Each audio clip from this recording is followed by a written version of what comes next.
let's go ahead and move into getting some KPIs from Adam, dude. So if you can, real quick, just give people an idea of like where you're at, like where Blackjack's at. You're retiring soon, aren't you? Don't you retire? Like he's military, y'all. Would you retire in like next year or some shit?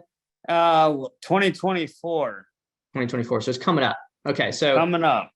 So the reason I bring it up because he's full-time active duty, right? So he has a W-2 job, and that W-2 job also requires him not to pretty much have his phone most of the damn day, right? That's how those Northeasterner officer type positions work. And so it's really, I'm saying that to eliminate excuses, in fact, that you know about time and everything else, right? So go ahead and let people know a little bit about Blackjack and kind of where it's at right now, and what are you guys doing for marketing? Yeah, so we do all the marketing, but we've been reinventing ourselves and regrowing our team back. So I do have 5 US-based people and 2 virtual assistants. I had like 8 virtual assistants, but we refocused. So we do direct mail, PPC, pay per lead, things like need to sell my house fast home offer, other sources. We do SEO, obviously, and cold calling. So to date, we've spent $209,686 on marketing across those marketing channels, and we've brought in $727,613 in gross. Okay. And what is the most expensive in that? Well, so here, I'll tell you what my return on marketing is. So for every dollar, I'll tell you across every single one of these. Okay. So direct mail is about 3 to 1 right now. So for every $1 I spend, I get $3 back. Good. Overall, we're $3.47 for every dollar we spend on marketing. I'd really like to see that at $4 because I do have costs. So this is not, you know, you could probably make more money than me if you're super efficient with one other person, honestly. PPC is actually only $2.17 for every dollar I spent. To date, I've spent about $65,000 and brought in about $141,000. Need to sell my house fast, which is like historically been kind of a junk PPL. Paper lead source, like it's hot and cold. I love it and I hate it. Yeah, like, that's kind of the reports across the board I've heard with them. I'll dump 15 grand into it and like get a bunch of crappy MLS leads, and then every once in a while we'll hit a couple good ones and it'll all be worth it. Yeah. So we spent about 20,000 on that and made almost 90. It's actually my best ROI, believe it or not. It's $4.95 for every dollar I spend. It's just not as predictable as kind of the problem, it seems like. Oh no, not predictable at all. Like not something I would recommend you just go dump 5-10 grand in, because you may just be setting that on fire. Yeah, definitely shouldn't be where you probably use all of your, if you had like $20,000 to start your business, don't just like dump it all there. Probably spread it out a little bit. Yeah. Yeah, for sure. Fast home offer was basically 1-to-1. It was a dud. I spent about 30 and I made about 30 so far. That doesn't mean I won't make more and follow up, and there's the leads and not interested when the year ends. Yeah. And SEO has been really good. We spent when I say we spent money on SEO, it's because I have somebody manage it and I pay them monthly to do all my blogging and backlinking and all that stuff. And I spent $17,500. So I spent $2,500. I have multiple websites though. I'm in multiple markets, and I made 66,000. Cold calling, we spent about 20 grand and brought back about 80. And I got a lead off of a referral that I'm closing tomorrow. I did a really light flip on it. I'm going to make $92,000 net to my company. You can't even put an ROI on that. That's infinite. Yeah. I love those. And we've brought in about 30. We don't do a ton of JV deals, but we brought in about 30 grand from JV, and we'll help anybody dispo. Usually, if anybody can sell a deal, it's definitely us, especially in our panhandle market. Yeah, you guys crush the panhandle market when it comes. I don't know if To be honest, I don't understand how the fuck you guys sell some of the some of the deals. Like you and Blake, I don't understand how you guys have like fucking just the buyers. It just blows my mind. I do want to say though, I really like to jump in and say like my direct mail is performing pretty well. I am really believe it or not, at volume, I'm really targeted with direct mail, and I'm very stack niche, like tier one data. I'm an avid SIFT user. I am, I have, I don't know, Tyler, you could probably see my account, but I have somewhere 800 to 900,000 records across my markets. And yeah, it's a lot of, that would be a lot of Sensei flow. I would need a lot of senseis to do that. And I have done Sensei flow, which I can tell you, I have all my data from that. Like we did it for 1 month with one person and I made $13,500. I think like what you guys do primarily is you don't really care if it's in cold calling and direct mail at the same time. You kind of just have like, hey, it's there. I'm spending the money on all of those forms and rather than sequential it. You don't exhaust it through calling first before you direct mail. I would say those two particular. So my thought process, and I'm definitely not saying I'm correct on this, was it's funny too, because my sales guys, so I will take the same list that I'm sending mail to, say it's 40,000 records, and I will put it into the cold calling machine, bulk cold calling using ready mode or call tools, whatever, doesn't matter. And leads will come in, right, from both channels. And my sales guys will say, these cold call leads suck. I'm like, dude, that's the same exact list I'm sending mail to. Those are the same human beings. Like the only difference is the point of pain. Like that person just isn't at the point of pain yet, but now they're a lead in our system. And when they are, we can get them. So yeah, I would say that was, you know, like I feel like doing cold calling on the same people I'm doing mail on, I'm just going to capture more of the potential of that list. I could be completely wrong, man. Like, I really don't know. It's all an experiment to me. I think that's this is the right way to do it. Obviously, how we believe, you know, like you should cold call it until those phone numbers are exhausted and have had a certain amount of attempts and then move it to direct mail so that you're not spending more money on direct mail than you need to. But they could convert to direct mail in the 3 months that you're exhausting it, you know, and then, you know, so it's like, it really depends on budgetary constraints at the end of the day. You could obviously reduce a lot of your overhead on direct mail, you know, pretty easily, but let me ask a question if I may then, and this is for anybody, but definitely you, Tyler, is like, I've been doing cold calling for a long time and it's profitable, obviously, but there are some people who are not going to respond to a virtual assistant from the Philippines or Egypt or South America. I don't care where they're at. There are some people who just don't respond well to that. And it doesn't mean that they don't want us to buy their house. Nope. It means that, so this is where I talk about like, we can't market based off of, like, a lot of people, when they get into the business, they decide, hey, I want to do SMS because it's cheap. That's what they think. It's not. I'm going to break that myth. I don't care who you are. Your SMS marketing is not cheap. It might be cheap if you're sending one text message at a time, but at scale, SMS is not cheap. It's just as expensive as cold calling, if not more. Actually, it's more expensive than cold calling, hands down. At any rate, you have to market, and this is why sequential is so important. You have to do multiple marketing strategies so that you can tailor to the 4 different types of market response. The individual who will pick up the phone and talk with you, the individual who will call you and have a conversation, the individual who will never want to interact with another human being, so they'll go through the computer and search for, you know, their problem, and the individual who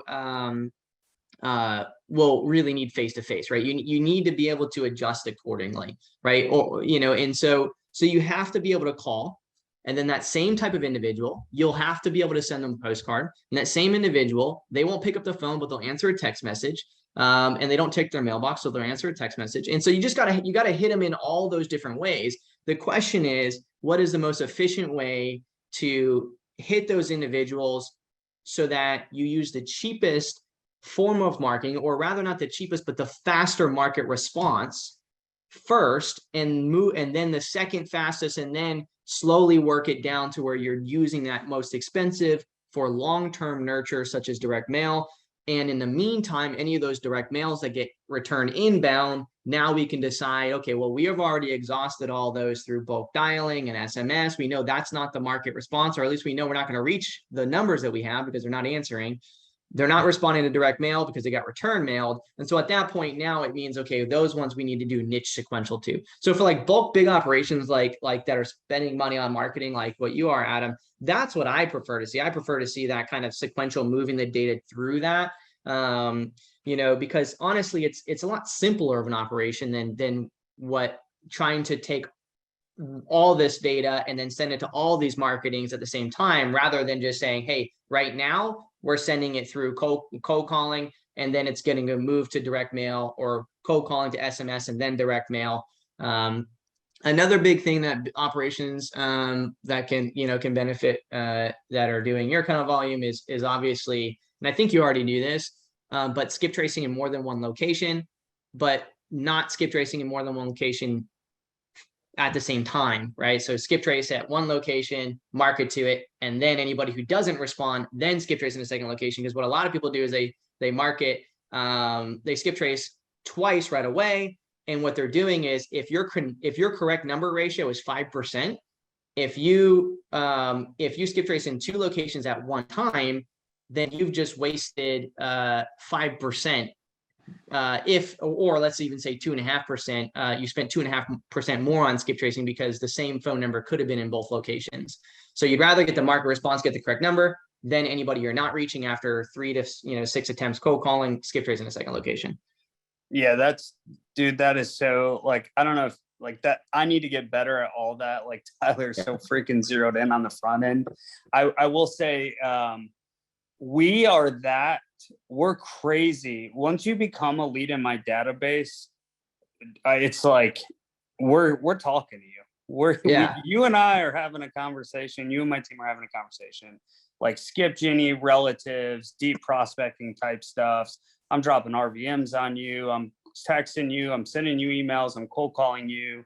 Like, you are not cold calling, I guess. I'm warm calling you. Like, we're going to get you on the phone, and we're going to get a yes or no out of you. Yeah. And that, and then even leads or deals that go dead, we have resurface. We go back to them and just, for good measure, we're as aggressive as you are on the front end, and as specific and niche on the front end in our leads specifically. But we got work to do on our marketing. Well, it's like on that note, what you just said, it goes back to what you said earlier, which is something I try and ingrain into everybody's head, is like, the only reason that we do marketing is for correct numbers. That's it. So that we can long-term nurture, right? That's like the only reason that we market. We market for a correct number. There ain't any other reason why you spend marketing. I don't care what kind of marketing is, direct mail, SEO, any of it is only so that we get someone's phone number that owns a house, period.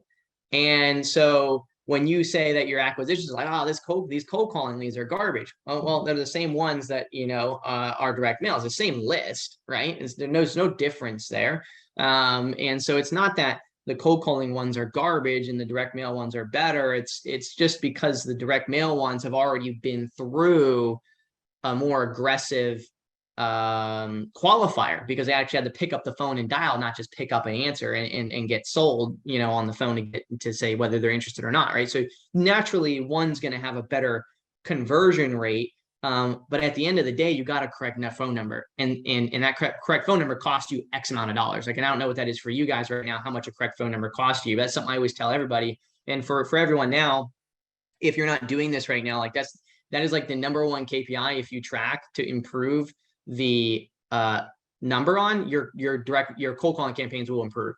If you track, like, if right now one correct number costs you 15 cents, if you can get it to where it costs you 10 cents, you're going to make double the amount of money in cold calling efficiency, right? Overall, because it's like the problem within the problem within the problem is the cost of correct numbers, right? And so if you can improve that one KPI, it's going to naturally improve every other KPI. But yeah, dude, so that's fucking awesome. I mean, overall, that's like a 60% net, something like that. somewhere around there. A very fair net profit ratio for someone spending a lot in marketing. Yeah, it could definitely be better. And obviously I have team members and costs and stuff like that. So we are not perfect, man. We are not perfect. We are working every day to be better. Our goal this year was to do 1.6 million. We might do it. I don't know. We're gaining a lot of steam month over month. We're growing. The market is really great right now. People are saying it's not. Yeah. Oh my gosh, I'm getting more deals today than I've gotten all year. So question on that. Have you right now, are you guys doing any sort of retargeting for not interested in the past? Are you guys even tracking not interested right now? Yes. I mean, we retarget. So we just closed a deal. So man, I wish people would understand how impactful follow-up is. Every year we probably close 5 to 10 deals from somebody who came in our system 2 years prior. Yeah. 2 years prior. Just closed. Well, actually, we're about to close a deal on Shepherd Street in Cantonment. It's not the sexiest house in the world, but it's going to close. Came in our system 2 years ago. We followed up. We caught them in a ringless voicemail. Fucking RVM. They hit us back and said, hey, yeah, I do want to sell this house. It sucks. And I'm like, sweet, I want to buy it. And by ringless voicemail, y'all, by the way, he's talking about it's already a lead. So for context there, and again, I'm not an attorney. I don't think he's not doing any outbound RVMs, but once you already have a lead, you're totally fair game to RVM leads. You can upload them a side block broadcast and drop a, hey, once a year, just hit all of your leads through RVM drop to quickly, get them out there. That's totally fine because they've already given you permission to interact with them, right? So that there's nothing wrong with that. We do no RVM on cold leads, only leads in our database. Yeah. I love it, dude. I appreciate you hopping on and sharing. What is right now you think the number one thing people are missing in their business? Or like from your perspective? I don't know that it's something they're missing, but I do think that I think that we overestimate our own skills and we underestimate the work it takes to actually win at anything, especially in this business.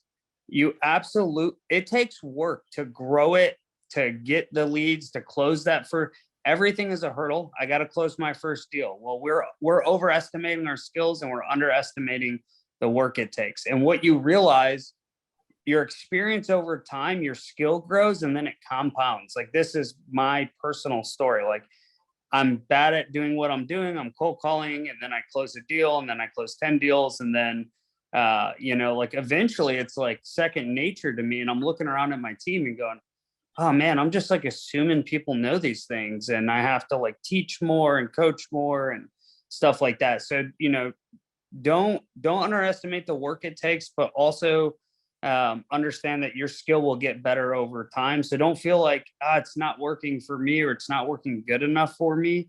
It can, and it most certainly will work well for you, especially if a dumb Marine like me can figure it out. I'm pretty sure all the smart people on this call can figure it out.